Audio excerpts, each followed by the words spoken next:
first. Welcome to Boys Higher Secondary School Tarspora. Dear student, अस्सलाम वालेकुम.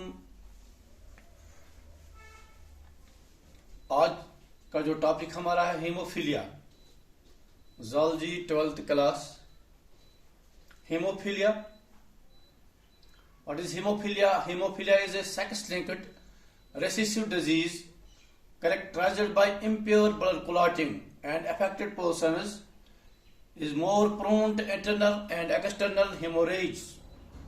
And this disease, a single protein that is part of the cascade of protein is involved in the clotting of blood is affected. Due to this, in an affected individual, a simple cut will be result in non-stop bleeding. यानी जो ये haemophilia है, ये एक ऐसी किस्म की बीमारी है जो सेक्स लिंक्ड रेसिसिव है, यानी फ्रॉम पर्सन टू पर्सन लग सकती है. तो आगे देखेंगे कि इसका जो इसका इनहेरिटेंट पैटर्न है, ये रेसिसिव डिजीज है which shows it is transmission from unaffected carrier female to which shows it is transmission from unaffected carrier female to son of the male progeny. The heterozygous female carrier जो होती है और hemophobia may transmit the disease to the sons. ये एक ऐसी किस्म की एक डिजीज है जिसमें नॉन स्टॉपिंग ऑफ ब्लड, क्योंकि जो ब्लड क्लॉट किसी इंजरी में जब ब्लड क्लॉट लगती है तो इस डिजीज में ब्लड क्लॉट नहीं होता है. एक ऐसी बीमारी है कि अगर थोड़ी सी भी इंजरी किसी को जख्म लग जाए तो non stopping of bleeding is done here. तो जो इसको आल्सो ब्लीडर्स डिजीज भी कहा जाता है, bleeder's disease.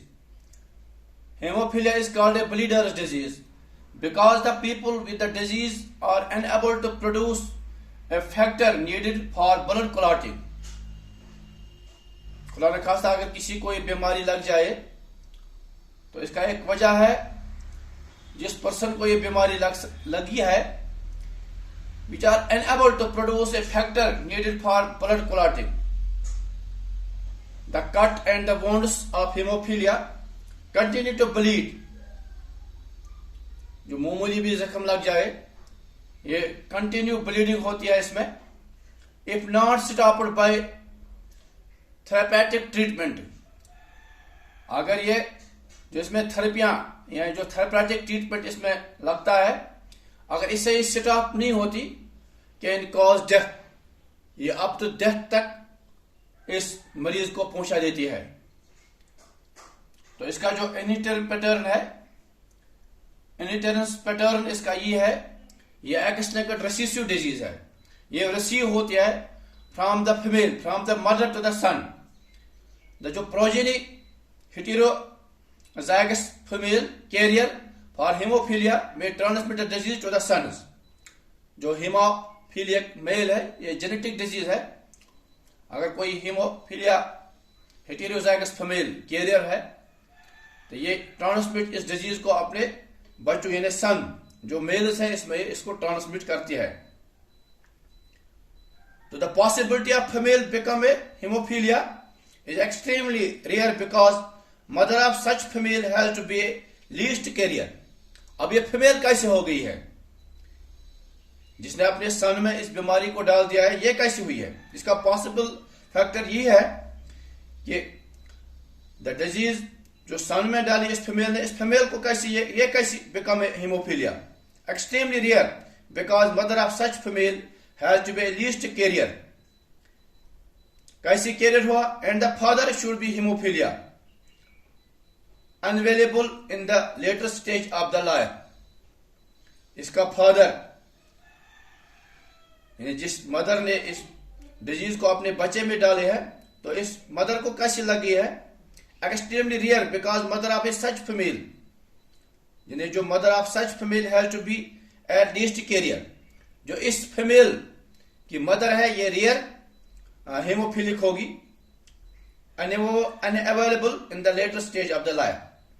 Hemophilia victims are mostly men, very rarely women, or affected by, जो ये हीमोफीलिया है ये क्यों ज्यादा मैन यानी मेल्स में होती है, वेरी रेयरली टू वुमेन.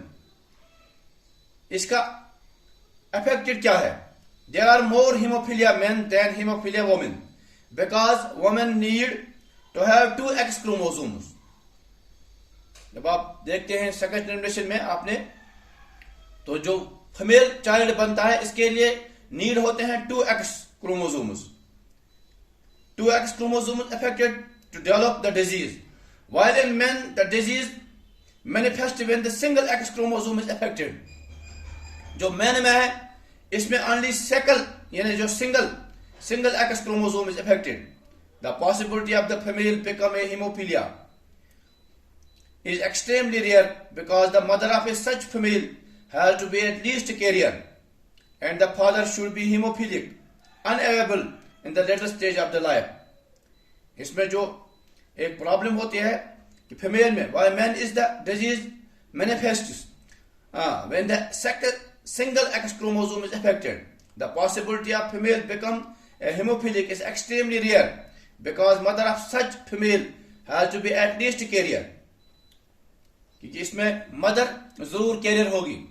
जब हीमोफीलिया सन और हीमोफीलिया यानी जो फीमेल डॉटर होगी तो इसमें रेयर केसेस में होगा कि इसकी मदर हेमोफिलिक होगी. To be at least carrier at the father should be haemophilic unavailable at the later stage of the life. तो इसका जो बाप ये है ये after unavailable in the later stage of the life. अब जो ये सन हेमोफिलिक कैरियर बनेंगे तो later stage of the life में एन से भी ये डिजीज फिर फीमेल्स में इनकी डॉटर में जा सकते हैं. आस्ता आस्ता ये एक ऐसी डिजीज बन सकती है कि एक खानदान को ये मुतासिर कर सकती है. तो haemophilia why is called a bleeder's disease. Explain the brief inheritance pattern of the haemophilia.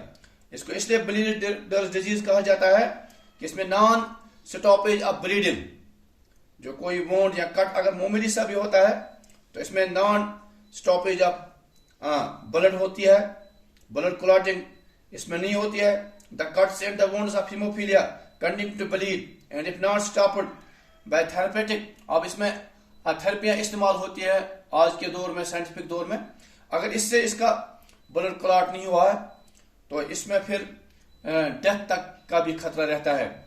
जो हीमोफीलिया मैन है या फीमेल है मेल है अब तो ये डेथ तक पहुंच सकता है.